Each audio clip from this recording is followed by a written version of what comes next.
Today I'm making the most original, never been done before, most unique type of video, an Elden Ring ranking list. Ranking the bosses to be exact, from easiest to hardest, at least the major bosses. But we're not just going to rank them, no, we're also going to put them on a tier system with 4 different tiers of difficulty: easy, average, challenging, and brutal.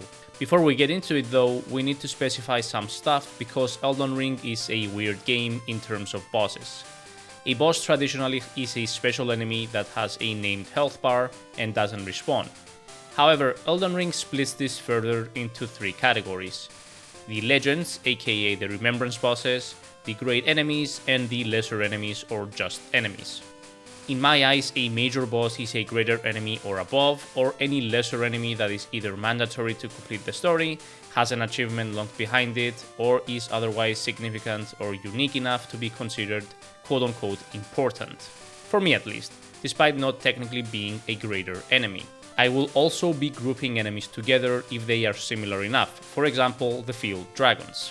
Basically, a random field or small dungeon boss won't be ranked unless they're unique or important in some way. Now, Elden Ring obviously is an open world game. This means that the level of challenge each player might face on any given boss can vary significantly depending on at which point of their journey they face that boss. Now, in order to keep things as fair as possible, I played the game all the way to the end of the DLC using the most quote-unquote optimal route I could find. I mostly stuck to Extra Life's recommended areas by order guide for the base game, and a guide I found on Rock Paper Shotgun for the DLC. Oh, and no summons by the way, just thought I'd mention that too.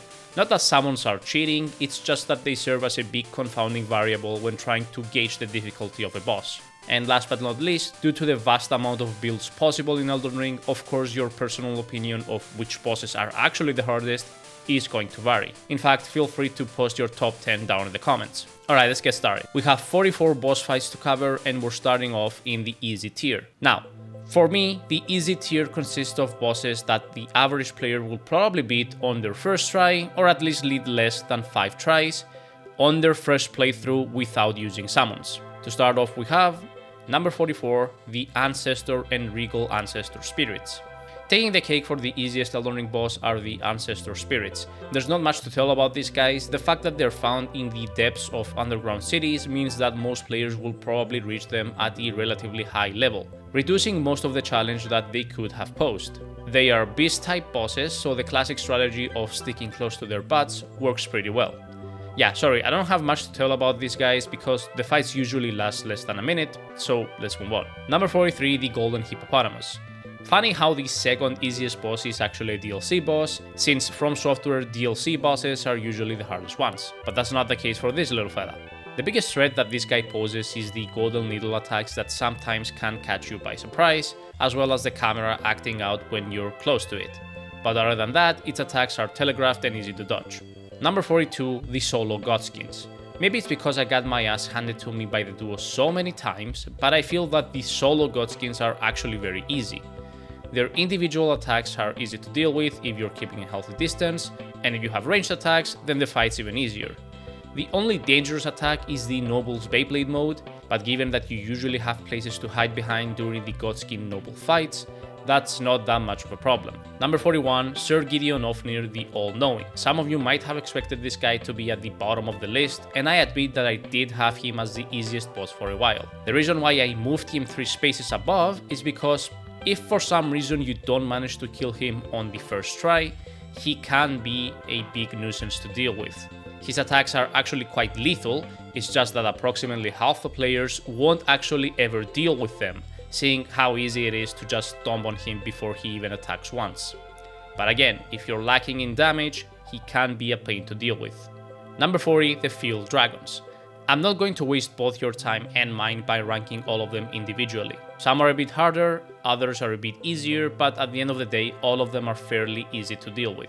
Just stay close to their legs, get a few hits, avoid any breath or close range attacks, rinse and repeat until they're dead. The only challenging aspect is their usually pretty big health bar, turning the fight into more of an endurance feat rather than one of skill. Now let's move on to the average difficulty category. For me, this consists of bosses that an average player will need about 5 to 10 tries on their first playthrough without using any summons. Starting with number 39, Magma Wyrm Makar. You can substitute Makar for any magma worm, to be honest. The biggest issue these guys pose is their fairly big health bar. These guys are pretty tanky. Other than that, the standard beast type enemy rules apply here. Avoid their front and stick to their sides or behind them and you should be relatively okay. The magma worms do have means to punish you though, like slam attacks, spewing lava and attacking with their sword in the second phase. Striking a healthy balance of punishing and keeping your distance is the key for an easy fight. Nothing much more to say here, it's just an average fight. Number 38, the Dragon King Soldiers. I remember the one in Siofra River giving me quite a bit of trouble on my very first playthrough. But in retrospect, he's really not that difficult. These guys certainly have dangerous moves and they can give you trouble if you're underleveled, but their patterns are actually pretty easy to figure out and they leave big openings for punishing. The fact that both of them can be found at the depths of the lands between, one being found in the Siofra River as I mentioned, and the other one in the Lake of Rot, means that you're probably going to be at a fairly high level before you fight them. Number 37, Yori Elder Inquisitor. Okay, so you're probably thinking about two things right now. One, why is this guy even on the list? He's just a normal enemy variant. And two, why is this guy so high up in the list? Well, to answer the first question, this guy stands between you and a whole major area in the DLC. Sure, it's an optional area, but as a gatekeeper boss, I thought he should have been included. Also, he's the only one of his kind to exist, and even if he's technically a normal enemy variant, he does have a really unique boss fight. As for the second question, look, this guy actually gave me a fair bit of trouble on my first playthrough. I know, about half of you probably annihilated him on your first try, but the reality is, if you find him at a low Scattertree Blessing level and without a powerhouse of a weapon, this guy can be very annoying to deal with. He's a good example of a polarizing boss fight. There's like a threshold that you have to pass in terms of raw power. If you're over the threshold, then this guy's a joke. If you're under it, he can be annoyingly difficult. Number 36, the Red Wolf of Radagon. There's a certain type of player that will hate this boss and its spellcasters. The most annoying aspect of this boss is its speed. It constantly jumps around the room, giving spellcasters very little time to actually charge a spell, let alone hit the damn thing.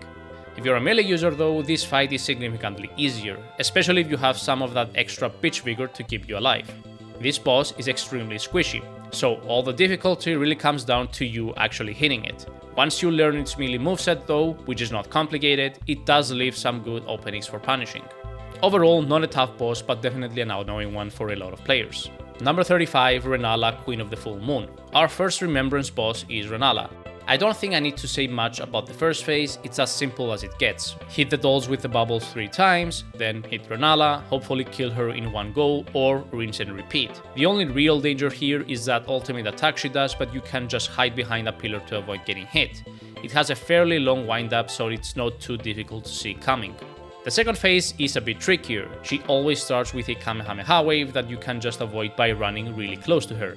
It's also a great time to get some free hits in. Her most dangerous attacks is the Ice Frisbee that can shred your health surprisingly fast, as well as her Knight and Dragon summons. But even then, this fight is fairly easy if you know where to be aggressive and where to be cautious. She also staggers very easily, so it's perfectly possible for you to prevent her from summoning entirely by not letting her breathe. Number 34, Loretta, Knight of the Erdtree. Now, Loretta is pretty much a glorified tree sentinel with extra moves. You're probably not going to have any trouble with the Spectre form, given that it's found on Ranni's Rise, which in of itself is a fairly hidden and closed off area on the map, and you're unlikely to stumble on it at really early levels. The real fight is with the actual Loretta, and that is significantly tougher, though not so tough as to move up a category. The real Loretta is found in Miquella's Erdtree, which is an endgame location, meaning that you almost definitely won't be overleveled when you fight her.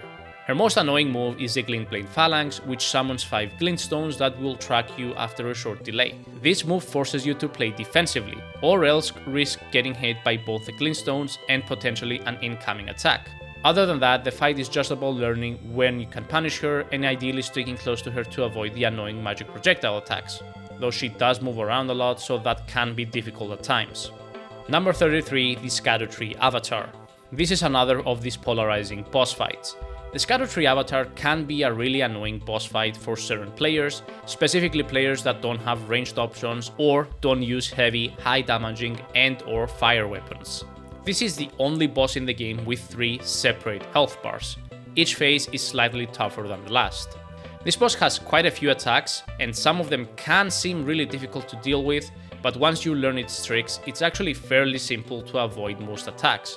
Like most Elden Ring bosses, this boss punishes greed. It might seem that it's easy to just run under it and start slashing, but the boss will likely use some difficult to predict close range attack to punish you. Overall, it's not too hard but not too easy either, unless you have a good Blasphemous Blade build. In that case, you're probably just one-shotting it. Number 32, Lich Dragon Forisax. By all accounts, this boss should be much more difficult than it is. I can tell that this boss was designed specifically in a way to be challenging, while with it having all sorts of attacks like AoEs, lightning that tracks you, spewing fire. But the thing is, for the life of me, I just can't find this boss difficult. Forisax is found at a hidden area at the end of a complicated questline involving Fia, so most players will be at a fairly high level when they counter him. And I think this is the main issue that keeps this boss back from being in the next tier. I'm just too powerful at this point of the game to give a shit about his attacks. I could probably tank most of them while avoiding the well-telegraphed heavy attacks and have a pretty easy time. So for this reason, this boss remains in the average tier. Number 31, Leonin Misbegotten. This boss serves as the final boss in a whole legacy dungeon, and beating it also counts as an achievement, which is why I'm including it in this list. So, why is he so high up? Well, the way I see it, the Weeping Peninsula and by extension Castle Morn, the main legacy dungeon in that area, is meant as the primary area players are supposed to explore first to level up and prepare for the challenges that lay ahead. In this sense, the Leonin Misbegotten is probably the first boss the players will probably want to beat, and since you're at such a low level, he can actually be challenging. He's aggressive, his combos are sometimes difficult to figure out, and you'll probably only be able to tank 2 to 3 hits at this level. Of course, you can fight him on a higher level, and then he's a joke, but because I consider him the first quote-unquote major boss you're intended to beat, I put him in the average tier. Number 30, Romina, Saint of the Bud. This is another one of these bosses that should have been harder, but due to their stats not matching their placement, they end up being fairly easy. She does have a lot of attacks that can mess you up, like her fast charge attacks or the one that leaves petals around the arena that will explode after a short while. The problem, though, is that she's found right before the final area of the DLC. By that time, you'll probably be at a fairly high Scattertree Blessing level, and as I said, her stats aren't really that high for this late in the DLC. While her stats are actually comparable to Mesmer stats, the 2 key variables that make Mesmer much more of a challenge are A. You'll probably fight Mesmer much earlier in the DLC, and B. Mesmer's moveset is much more difficult to deal with than Romina's, making him much more of a challenge. And of course, it's perfectly possible for you to reach her much earlier in the DLC if you want, and have her be much more challenging, but since we're ranking bosses based on the quote-unquote optimal route, I have to rank her pretty low on the list. Number 29, Starscourge Radahn. I know I said that summons wouldn't count, but Radahn is meant to be fought with the NPC summons. It's the whole gimmick of the fight, and the vast majority of players will use them, so yeah, this is the one and only boss that I consider summons to be an inherent part of it. Now, Radahn used to be much tougher when the game was first released, but he was nerfed. Not so much in terms of how much damage he does, but more so to tone down the absurd hitboxes that he had. Since this is a fight with summons, your experience with this fight can vary depending on how the summons choose to act. Usually the best bet is for you to hit him pretty hard while he's distracted by the NPCs, hopefully staggering him. The fact that Radahn is fought in Caelid, which is meant to be a higher level area, also keeps him from moving up higher up on the list. Though I'm sure that a lot of people ended up in Caelid in the early game and banged their heads against the wall with this boss. It's what happened to me on my first playthrough. But yeah, this boss is ranked here, but with an asterisk. If you fight him without NPC summons, he is significantly tougher, maybe enough to be moved into the next tier. Anyway, moving on. Number 28, Godric the Grafted.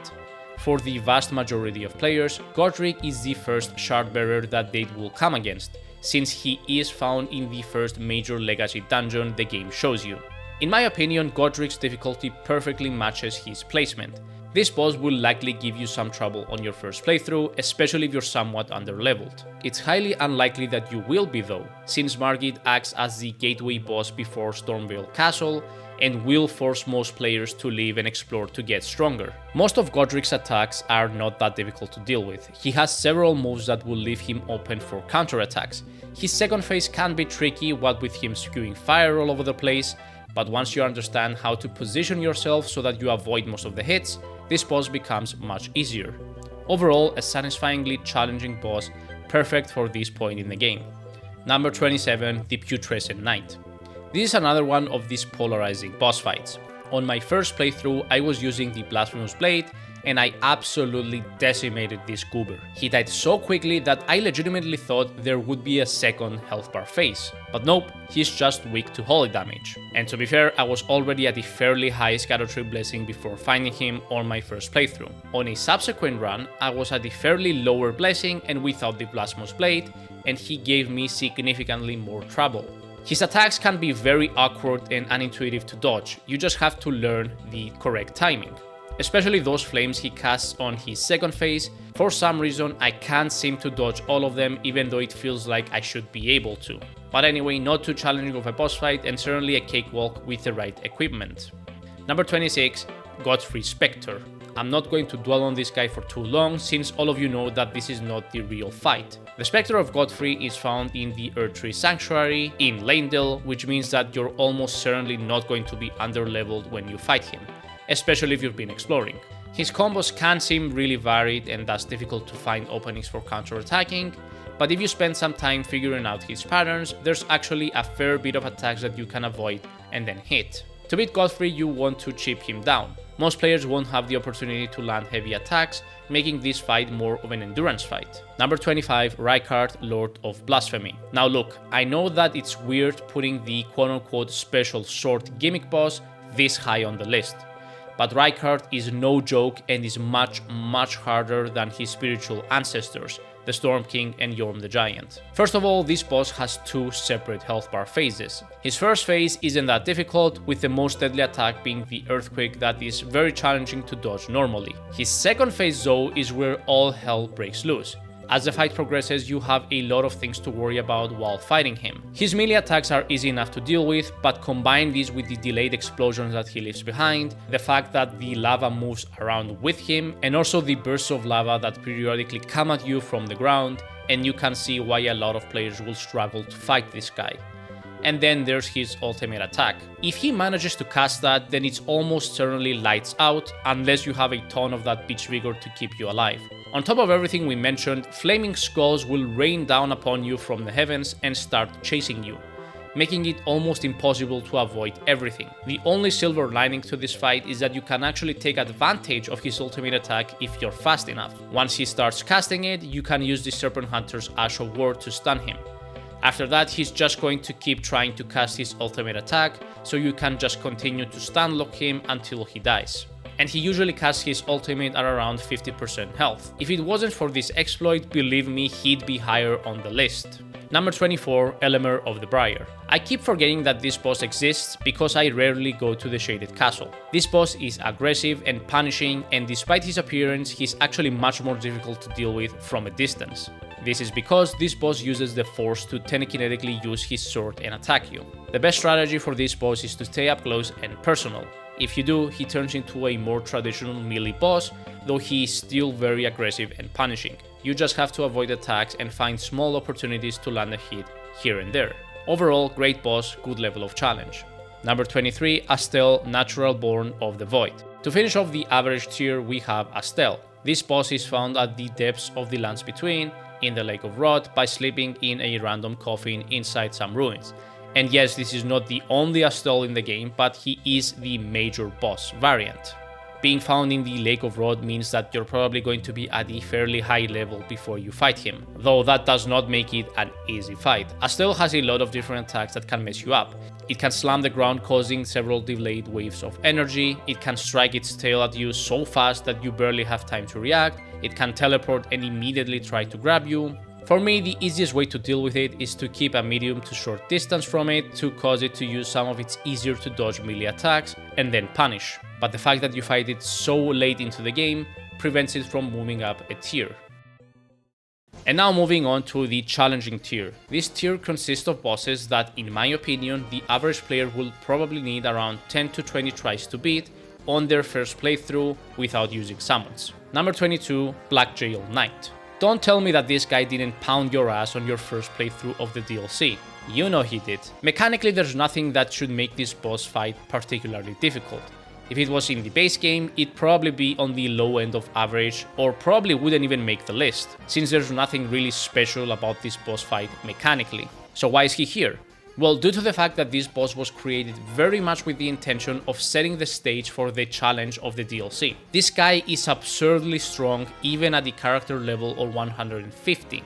He causes massive damage, has a lot of health for what looks like an NPC boss, and rarely staggers or even gets interrupted.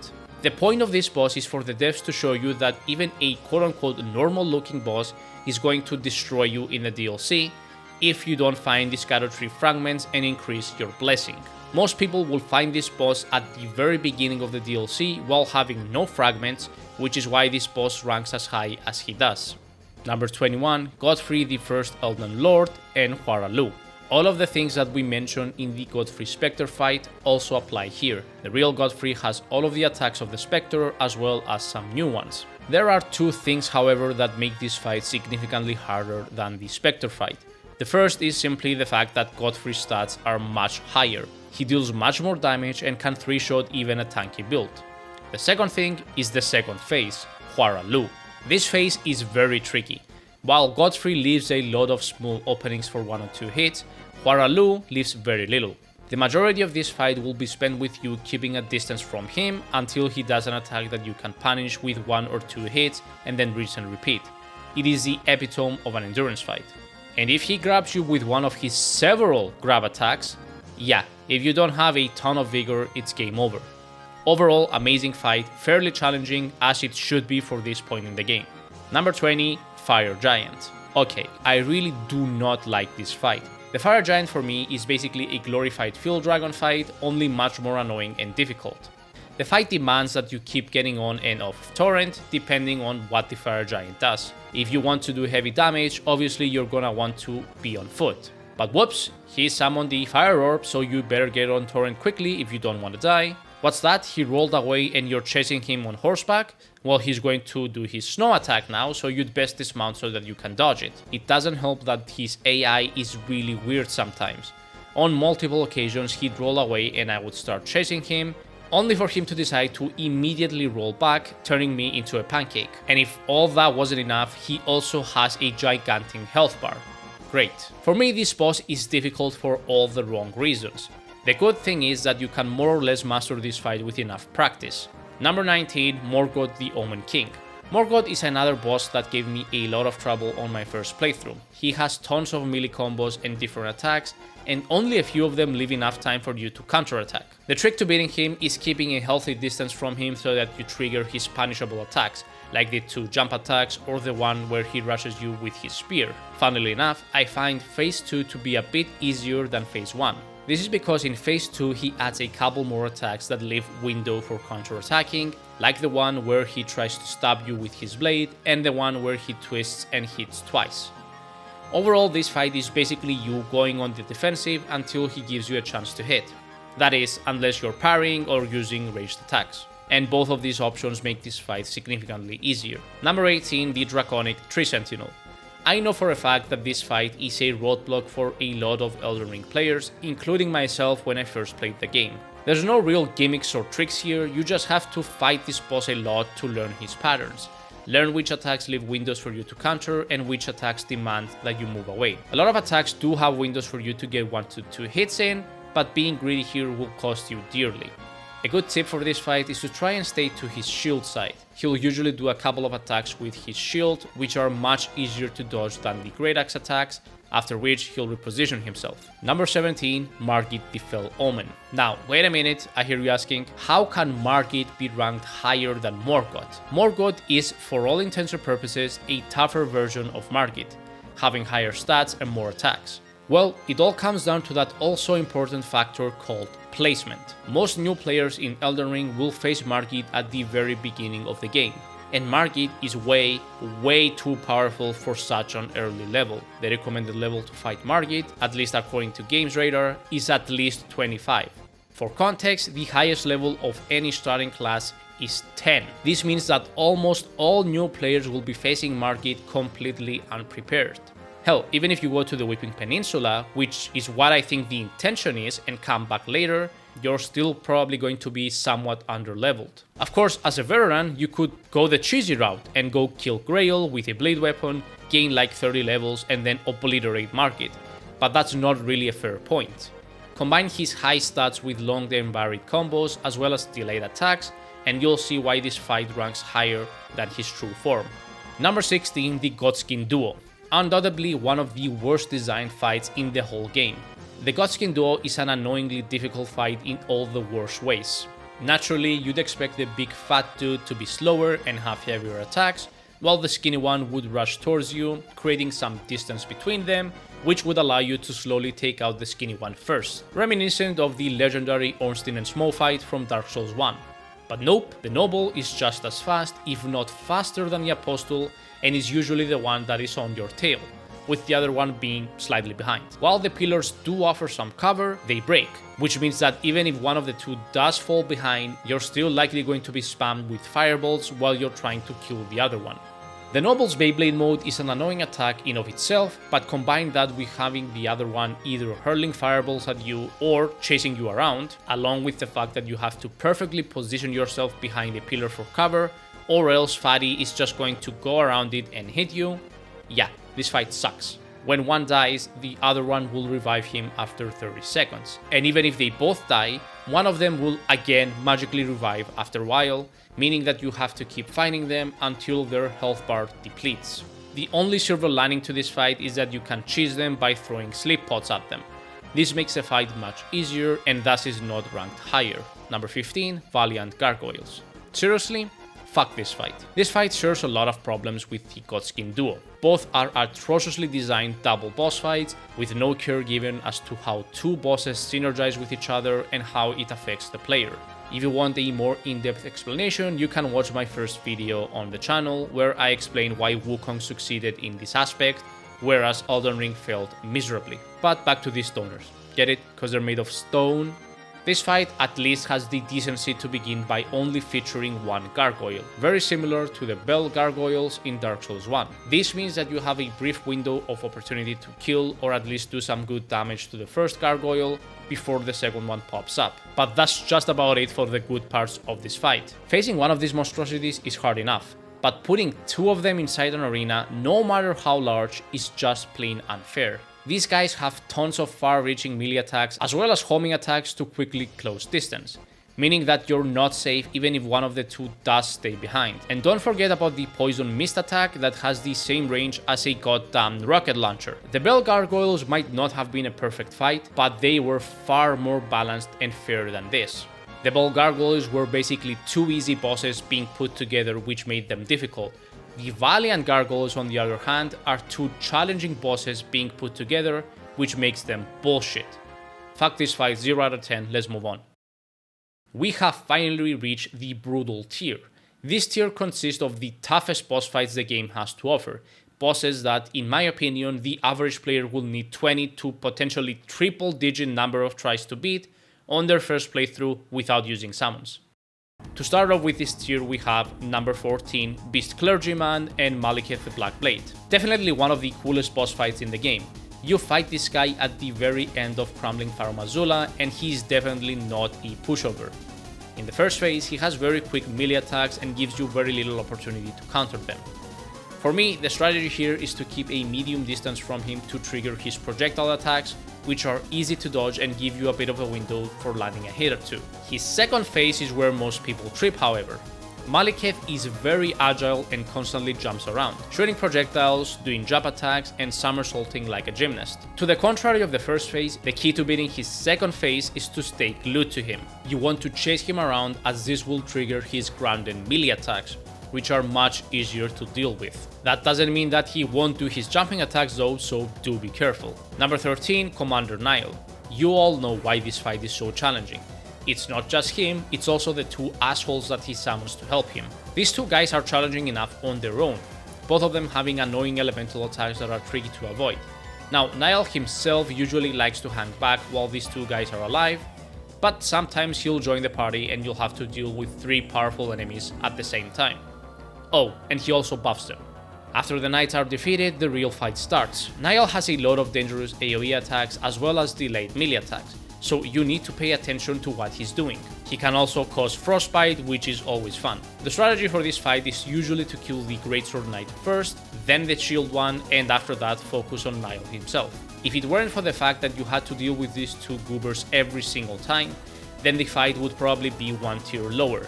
But these guys are the icing on the cake. Number 12, Dragon Lord Placidusax. If this was a ranking list about the coolest titles, he'd be number 1. Dragon Lord. That sounds so cool. He's not a slouch either in difficulty though. First of all, he has a massive health pool and is not really weak to anything other than a small weakness to Pierce. He can suffer status effects, but due to very high resistances, it'll take a while. This dude is the absolute epitome of an endurance fight. He has melee attacks, an extremely dangerous fire breath that will absolutely decimate you if you're greedy, lightning that tracks you, a huge AoE, and in his second phase, he constantly teleports around and starts using the move Brave Bird. And of course, his ultimate attack where he starts using Hyper Beam all over the place. I swear this boss is basically a Pokemon. This attack can be avoided fairly easily if you can figure out the correct timing. This boss takes a lot of damage to die and deals a ton of damage to you. Well deserving of the title Dragon Lord. However, he is not the toughest dragon out there. Number 11, Radagon of the Golden Order and the Elden Beast. At last we've reached the final boss fight of the base game. Or I should say, boss fights. Of course, this is a double fight that you have to beat back to back, which instantly raises its difficulty quite a bit. Let's talk about Radagon first. He's fast, he's punishing, and he likes to do combos that seem like they're over after the 3rd attack, but oh, there's a 4th attack. From afar, he's not easier either. He has a rush attack to close the gap, as well as several projectile attacks. There's not too much to say about this fight. It's your classic FromSoft humanoid fast-paced difficult fight that you have to learn and master. And it is amazing. I love this boss fight. After Radagon, you immediately have to face the Elden Beast. In many regards, the Elden Beast is the exact opposite from Radagon. The fight is slow and methodical, and the Elden Beast has a ton of health. It also has tons of different moves, with most of them actually being fairly easy to dodge. Its melee combos are all very easy to dodge. It has some attacks to punish you from being too close to it, like the explosion, the sword swinging, and the teleportation. It has some long range attacks like the Distracto Disc from Dragon Ball and many more. And of course its ultimate attack, which it does twice, once at about 16% health and once at about 30%. The inclusion of Torrent in this fight has made this attack much easier to avoid. Individually, neither of these bosses are that challenging. It's the fact that you have to fight them back to back that pushes them so far up in the list. Else they'd probably both be in the challenging tier. Alright, we've cracked the top 10, and by now a lot of you have probably noticed that a lot of the DLC bosses have not been mentioned, which is fitting considering that usually the toughest bosses in From Software games are found in the DLCs. Let's move on to number 10, Mohg, Lord of Blood. Now, I didn't count the first iteration of this fight since, unlike Margit, he doesn't block any major areas, nor is he found early in the game where you'd be unprepared for him. But the true Mohg is a beast of a fight. He hits very hard, has deceptively timed melee combos, fire attacks that are tricky to dodge, and in his second phase, he can pretty much just flood the arena with blood, which will very quickly cause bleed buildup if you're not careful. And of course, he has his main gimmick. During the first phase, he'll periodically chant and mark you.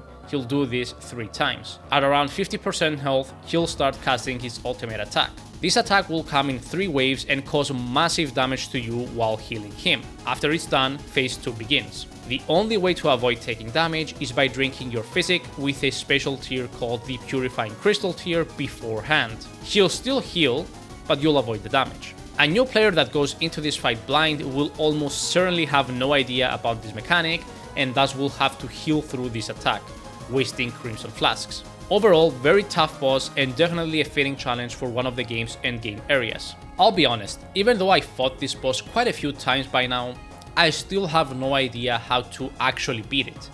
Every time I've won against this boss was by brute force, not because I actually mastered the fight. This boss is very weird.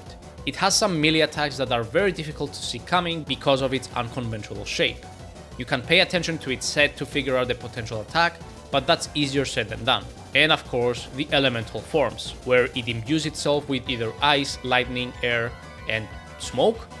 I guess that's its base form. During these forms, it'll do all sorts of attacks like AoEs, melee attacks, projectiles, breath attacks that should have been able to be avoided by side dodging, but aren't. The most annoying form is by far the lightning form, where it also leaves a pool of lightning wherever it attacks, thus momentarily staggering you and leaving you open to get hit.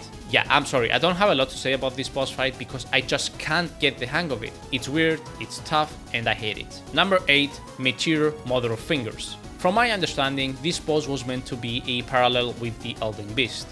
Both are otherworldly, godlike monstrosities that are fought in different dimensions in a huge arena with a pool of water. Meteor, however, is much harder than the Elden Beast for a lot of reasons. Her melee attacks are not too difficult to deal with. She has some varied combos and some delayed attacks to catch you off guard, but with some practice you can learn to anticipate them. Her most annoying melee attack is the crawl, because it has almost no wind-up. Really, the best thing you can do to avoid it is to simply not be at her sides. Though sometimes she'll reposition herself so that you are on her sides, so be careful. The real problem starts in phase 2, where she'll gain 3 new big attacks. The first one is easy to deal with. She'll summon a lot of orbs that will explode after a short while. All you have to do is unlock the camera and run far away from them. The second one will have her go up in the air and do a helicopter spin attack that is very tricky to dodge. Your best bet is actually blocking this one or running far away if you're far enough. The third one is complete bullshit. She'll summon 2 laser beams and will start rotating counterclockwise. These beams cause huge splash damage, and the fact that they move so slowly means that it's almost impossible to dodge through them. I'll be honest, I have no idea how to actually dodge this attack properly, so I just tank it. Moving on. Number 7. Midra, Lord of the Frenzied Flame. This guy absolutely kicked my ass on my first DLC playthrough. Found at the end of one of the DLC's most hidden and annoying areas, this boss certainly packs a difficulty that matches the location that you find him in. Midra will shoot Frenzy all over the place, which by itself is a huge problem since Frenzy is one of the more dangerous status effects, which forces you to equip Frenzy resisting gear and items. He has deceptive melee combos that can catch you off guard, he has more health than what you'd expect for a humanoid boss, and he packs a lot of a punch. However, no part of this fight seems unfair. In my opinion, this is one of the best Elden Ring bosses, certainly one of the best in the DLC. It's your traditional hard boss that you have to learn and master, and I respect him for that. Nothing much more to say here, moving on. Number 6. Commander Gaius. How the fuck do I dodge this? This will probably be the prevailing thought in your head while you're fighting this asshole. His rush attack is probably one of the most annoying attacks to deal with, as it requires very precise timing to dodge, at least with medium equip load. Dodge too soon or too late, you get hit. To actually dodge this attack, you need to dodge to the left or right just before you get hit. And trust me, it's tougher than it sounds. His rush attack isn't the only problem in this fight, however. Gaius has a lot of tricky to dodge attacks to throw at you, like his projectiles, his melee combos, including his long combo, which realistically you'll only avoid if you have some distance from him and you run away, and his spinning attack when he transitions to second phase, which has a very counterintuitive window to dodge. Oh, and of course his black holes that keep sucking you in until you get out of range. Overall, this is a hard and very annoying fight, though I actually quite liked it after I got the hang of it. Number 5. Mesmer the Impaler. Walking the line between brutal challenge and unfairness is tough. Not even developers like Miyazaki and the FromSoft studio can get this balance right all the time. Mesmer the Impaler is the embodiment of tiptoeing that line without actually falling to the other side. This boss is very hard. He's agile, he has tons of different combo variations, has AoE attacks that you have to learn the timing of, and will overall probably leave you stunned and disoriented on your first attempts. His second phase especially, where you'll be barraged by a bunch of snakes, yeah, this phase can feel like a clusterfuck. His combos might feel impossible to fully dodge at times, but they're actually not. This boss is fully masterable, which is what makes it, in my opinion, one of the best fights in Elden Ring. This fight will be tense, fast-paced, and will absolutely test your resolve, but with enough practice, you'll learn the timing for each of his attacks and you'll emerge victorious. Number 4, Relana, Twin Moon Knight. Look, I know that a lot of people are going to disagree with her placement here. Relana being ranked over Mesmer, what trickery is this? And yes, if I were completely impartial, I might have ranked her lower, maybe not even in the top 10. But ranking videos are fun because of the inherent subjectiveness that they bring. I want to share my own opinion and experiences as much as I want to be as fair as possible. And in my playthrough, this bitch absolutely fucked me up. Her combos are long and difficult to figure out, and she leaves very little openings between her attacks. She can shred your health bar in seconds with her swords, and her movements are fluid, which makes them difficult to predict. She also has several projectile attacks, just in case you were thinking about making this a ranged battle. In the first phase, you can use a shield to block most of her attacks, while you look for openings to hit back. But her second phase is a much bigger problem, since she imbues her swords with fire and ice, meaning that blocking isn't that much of a viable option anymore unless you have some really beefy shields. Her ultimate attack is simple enough to dodge at least, but if you do get hit, it's probably game over. Another silver lining is the fact that she's a smaller humanoid boss, which means she's more prone to getting staggered by big, heavy weapons. She can dodge though, so good luck with landing hits. Relana is found in Castle Ensis, one of the earlier areas in the DLC, and while she's optional, if you do face her, you'll likely not be at the very high blessing at this point, making this fight even harder. I went into the DLC a bit underleveled, around level 110ish. Relana was the first boss that actually forced me to go back and grind to get to a more reasonable level, and even then I struggled a lot to beat her. Anyway, moving on to the top 3. Number 3. Curse you, Bale!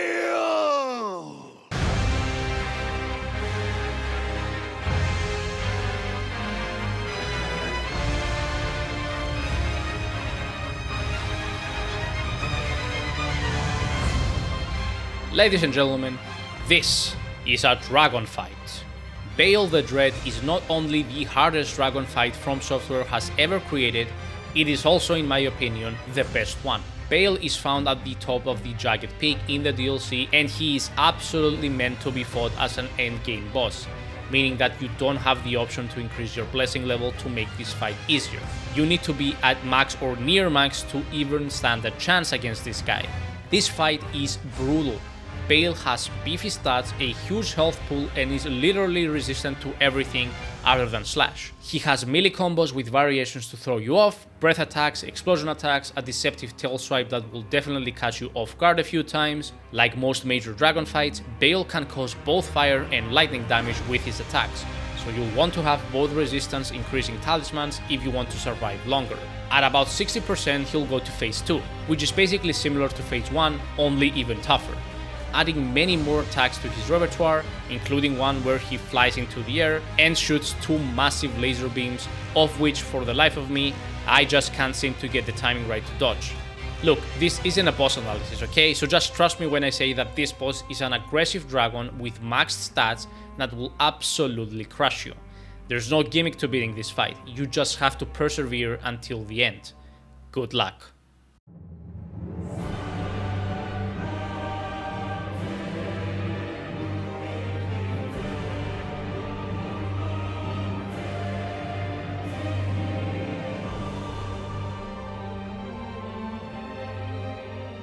Number 2, Malenia, Blade of Miquella. While the Queen of Difficulty might have been dethroned in recent times, she still easily remains one of the toughest boss battles ever made, not just from Software, but in video games in general. And what's left to say about her that hasn't already been said? When Malenia was first released 2 years ago, she managed to completely dwarf all previous From Software bosses that were known for their difficulty up to that point. And while the good people in From Software have, fortunately or unfortunately depending on your perspective, managed to outdo themselves again recently, her legend will not soon be forgotten. Malenia is nimble, aggressive, and incredibly difficult. She has a lot of melee combos, some of which are tricky to dodge, her blade has a longer reach than what you'd expect, and she can vary and I mean very quickly, destroy your health bar. Oh, and of course she heals herself with each hit, gotta mention that, as if the fight wasn't challenging enough already.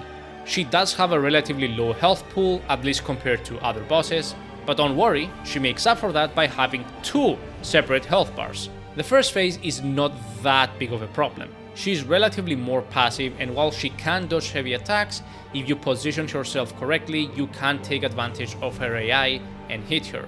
But phase 2 is a much bigger problem. She will no longer just walk slowly towards you, instead she will chase you to the depths of hell to dismantle you into a million pieces.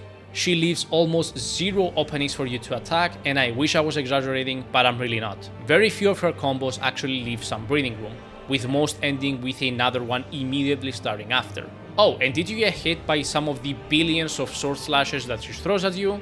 Better take that window to heal yourself. Now you gotta wait another 40 seconds for her to leave an opening again. And finally, the big one. The move that turns this fight from an incredibly challenging but tolerable fight to a flat out unfair one. The waterfall dance. Malenia will leap into the air and proceed to do a total of 4 AoE slash attacks, 5 if you count the delayed one at the end, with each slashing you like a trillion times. The problem with this attack is that it's almost impossible to dodge her first AoE without either using gimmicks like the Bloodhound Step, or with perfect, and I mean perfect, timing and strategy. Your safest bet is to keep a healthy distance from her and run away to avoid her first AoE, since she does have a limited reach, thank god. But if you're close to her while she does this attack, you really only have 3 options. 1. Just panic dodge to try and avoid death and then heal through it, healing her as well in the process. 2. Tank the attack with a shield, assuming of course that you are playing with a shield and that it's beefy enough to sustain the whole first AoE, again healing her in the process. Or 3. Spend potentially dozens of hours trying to master the dodge from melee range. The only tiny silver lining is that in her first phase, she will usually do these attacks at set points in the fight, usually when she first reaches about 70% health and then 30%. I say usually because it's very possible that she doesn't stick to this rule, and this has happened to me more than once. In the second phase, however, it's anyone's guess when she'll perform this move. That's right, if you're a melee user, you are literally flipping a coin every single time you attack her in her second phase. If you're unlucky, she'll do the waterfall dance and demolish you instantly. This attack is absolute bullshit, and in my opinion should have been modified in a way to make it more possible to avoid, or at least had a longer wind up to give you time to run away. Which brings us to number 1. You knew it was coming, I knew it was coming, the number 1 hardest boss fight in Elden Ring, it's Patches. Priceless. No, it's of course Promised Consort Radahn. When a boss makes the player say, "Man, I'd rather deal with Malenia," you know you've made something extraordinary. Look, I'll come clean right off the bat. I know that he's been nerfed recently, and I'll be honest, I haven't actually fought him post-nerf yet. However, I highly doubt that the nerf will change his position here. He was such a step up in difficulty from even goddamn Malenia that I just can't see him being anywhere else but the top. So what makes this boss not just the hardest in Elden Ring, but also quite possibly the hardest in all the Souls series? Well, phase 1 is not that much of a problem. It's certainly not easy, but compared to phase 2, it's like comparing trying to get your cat into the crate versus trying to wrestle a tiger. In phase 1, Radahn will hit you with several melee combos, which of course have different variations to throw you off. Sometimes ending the combos early, while other times committing to them until the end. He'll also do several gravity-based attacks, including an annoying one that will pull you towards him, with very little wind-up for you to avoid. He also had a 3-hit combo, with the second hit being literally impossible to dodge if you dodge the first one, unless you did a frame-perfect dodge. That's right, frame-perfect. This was thankfully patched in the nerf, and the second attack became slower, thus giving you an opportunity to dodge again, but damn was that annoying. He enters phase 2 at around 60% health, and this is where all hell breaks loose. First of all, I would like to add that this is probably the biggest difficulty spike between 2 phases of the same boss fight I have ever seen.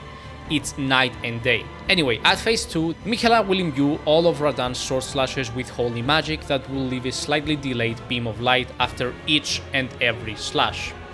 This fight is so disorienting that you'll probably spend the first 10 to 20 tries just trying to figure out what the hell is going on.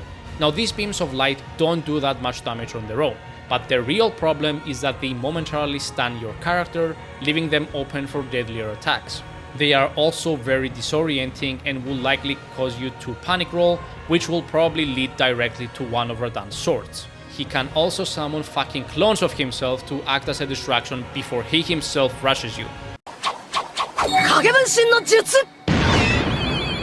Like the holy beams, the clones don't do that much damage on their own, but their purpose is not to damage you, but to stun you, leaving you open for the actual attacks. He has so many combos, so many tricks up his sleeve that you are just going to have to keep trying again and again to figure out how to properly dodge each individual attack and combo. Your positioning plays a huge role in the second phase. In the first phase, it's a simple matter to dodge his melee attacks, but in the second phase, oh, you dodged the sword coming at you? Well, your positioning was wrong because you landed straight on the holy beam, your character got stunned, and here's the next part of the melee combo to finish you off. Dodging some of these attacks is just so difficult and counterintuitive that it takes a long time to figure out. Now listen, I don't play with summons. I have nothing against people who do, I just personally don't like using them. So naturally, I just banged my head against the wall until I beat this fight solo. You want to know how many attempts it took? Over 150. It also made me respec my character 2 different times. And trust me, I'm a good Souls player. I'm not saying I'm great, but I'm pretty damn good. I've played all games, have done deathless runs in most, level 1 runs in many, and I'm working on a no-hit Elden Ring run as we speak. It's just that this boss is so unbelievably difficult. Several of my friends who use summons, by the way, have clocked over 100 attempts at this guy. And you know what? I liked about there being only 4 tiers of difficulty. There's actually a 5th one, the bullshit category. And Radahn can hang out in here all by himself. Because while other bosses in Elden Ring have bullshit moves, like Malenia's waterfall dance and Meteor's undodgeable lasers, the whole second phase of Radahn is bullshit, which lands him easily as the hardest boss of all time. Anyway, that was my list. Feel free to drop your top 10, or hell, even a full list if you want, down in the comments. Thank you for checking out this video. Subscribe if you want more Souls content. Peace.